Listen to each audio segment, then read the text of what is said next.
আজকে আমি আপনাদেরকে শেখাবো একটা খুবই সহজ ডেজার্ট। এটা আপনারা বাড়িতে খুবই সহজে বানাতে পারবেন। এটার জন্য একটা ফ্রাইং প্যান নিয়ে নিয়েছি, তারপরে নিয়ে নিয়েছি আমি আধা লিটারের মতো গরুর দুধ। আমি গরুর দুধটাকে ভালো করে জাল করে নিয়েছি।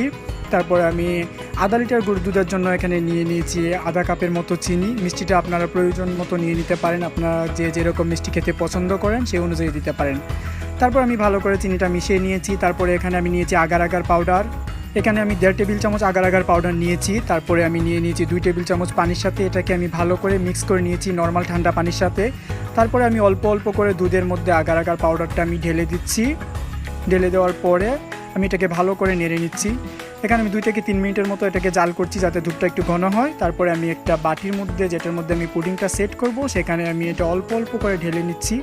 ঢেলে নেওয়ার পর উপরে যে বাবলসগুলো আছে সেগুলো ভেঙে দিচ্ছি, তাহলে পুডিংটা দেখতে সুন্দর হবে। তারপরে এটা আমি জমাট বাঁধার জন্য রেখে দিচ্ছি। অন্য একটা ফ্রাইং প্যানে আমি জেলিটা তৈরি করে নিচ্ছি। উপরের জেলিটা তৈরি করার জন্য আমি এখানে নিয়ে নিয়েছি 3 টেবিল চামচের মতো চিনি। তারপরে নিয়ে নিয়েছি 1 কাপের মতো পানি। আবারও আমি দিয়ে দিচ্ছি 1 টেবিল চামচের মতো আগার আগার পাউডার এখানে। তারপরে এটা ভালো করে আমি নেড়ে নিচ্ছি। তারপরে আমি এখানে দিয়ে দিচ্ছি red food colour. Red food কালারটা আপনারা পরিমাণ মতো দিতে পারেন, যে যেরকম কালার পছন্দ করেন। তারপরে এটা আমি 2 থেকে 3 মিনিটের মতো জাল করে নিচ্ছি। জাল করে নেওয়ার পরে আগের যে পুডিংটা ছিল সেটা সেট হয়ে গেছে অলরেডি, সেটার মধ্যে আমি ঢেলে নিচ্ছি।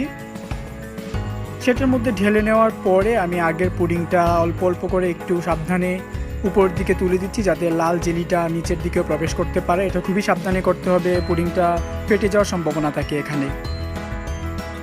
তারপর আমি এটা ফ্রিজে রেখে দিচ্ছি 2 ঘন্টার জন্য। 2 ঘন্টা পর আমি এটাকে আবার ফ্রিজ থেকে বের করে নিচ্ছি। এটা অলরেডি হয়ে গেছে, এটা হয়ে গেছে। তো এখন আমি এটাকে চাকু দিয়ে সাইডগুলো কেটে নিচ্ছি। এটা খুবই সাবধানে করতে হবে, কারণ এখানে পুডিংটা ফেটে যাওয়ার চান্স থাকে। তারপরে এটা আমি একটা বাটিতে উল্টে নিচ্ছি। উল্টে নিলে এটা অলরেডি হয়ে গেছে।